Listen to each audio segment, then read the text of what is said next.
All right. I just got in, everyone, so I'm glad I got to jump on. I understand we were talking, you read a message from the little Christmas booklet, right?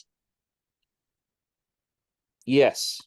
Yeah, that I love that because it's about providence. And if we really take providence on board, it brings it it shoots your detachment levels up.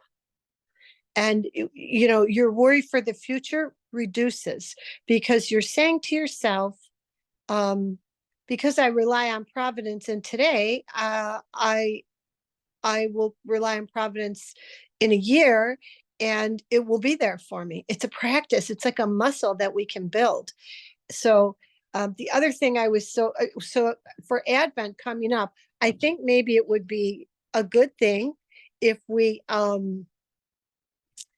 made a practice of thinking, relying on providence every day as a determined act. So, Father Dara, we'll send that out maybe in an email with the St. Andrew Novena that for Advent together, we're all going to be relying on providence. Wouldn't that be a beautiful thing? And maybe we can put some form on it. The other thing I was thinking about was the the way Peter was in the garden where he defended Christ. And Christ stopped him and said, this isn't our way, this new way. Christ was at such pains to show them that the new way, the way we follow, was going to be different. You and I can never forget that we are following the way of Jesus Christ in Scripture. And so Peter got it wrong in the garden, and he took out his sword and he was going to fight. And he was following human primitive instincts, of course, and you kind of can't blame a fellow for that.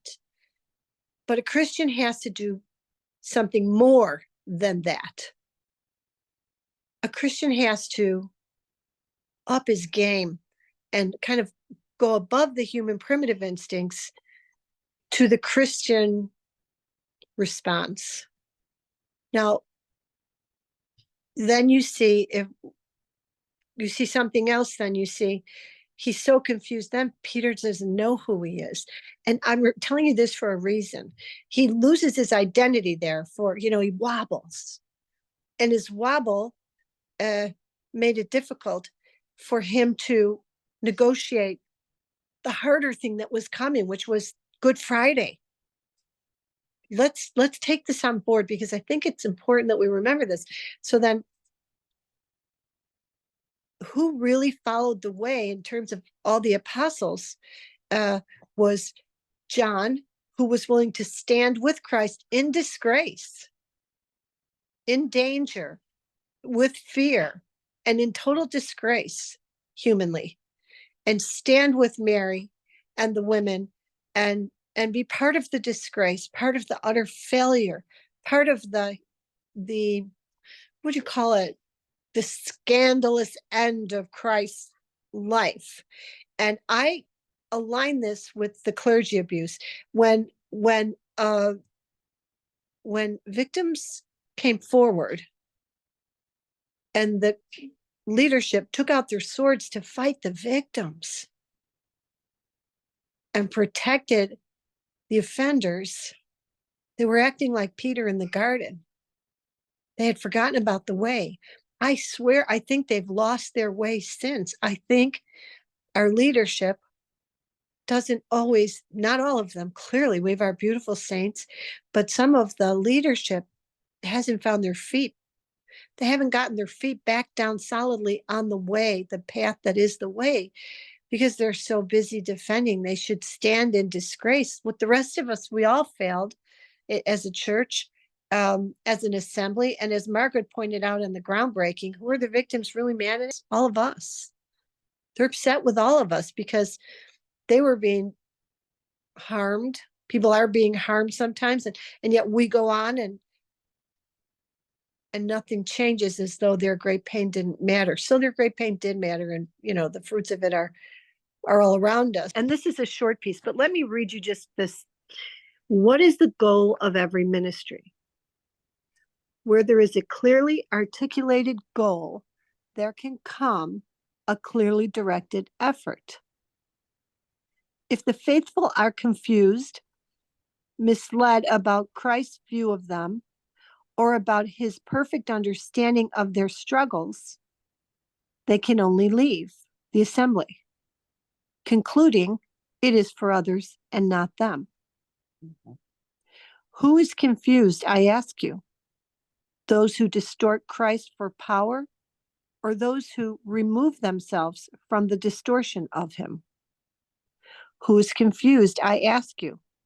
Those who condemn others in his name, or those who pardon and encourage others in his name? Always pointing to hope and to ultimate perfection in heaven. Who is Christ speaking through today?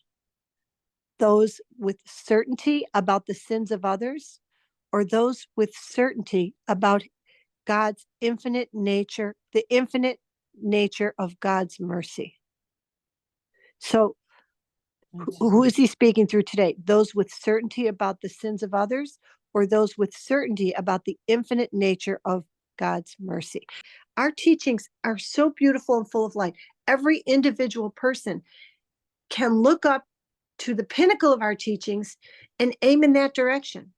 And whatever things you have that you continue to struggle with, just assume that everyone else has similar things or different things that they too are struggling with. And there's no need for anyone to be excluded. You know, I hate it. I used to hate the word inclusive because it sounded like we were exclusive.